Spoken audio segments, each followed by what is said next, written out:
অত্র বিদ্যালয়ের 10ম শ্রেণীর ছাত্র আশফাক। আমরা দেখতে পাচ্ছি মাঠের এক প্রান্ত থেকে আর এক প্রান্তে ছুটে চলছে মশাল নিয়ে।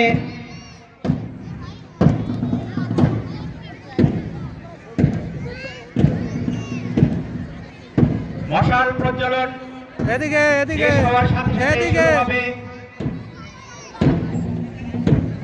আজকের অনুষ্ঠানের ক্রীড়া প্রতিযোগিতা শুরু হবে লৌহ গোলক নিক্ষেপের মাধ্যমে। অলিম্পিক চল্লি প্রজ্বলন করে দিলে এই মাত্রা। স্যারেরা শিখাইয়েন না। জি স্যার, জি স্যার।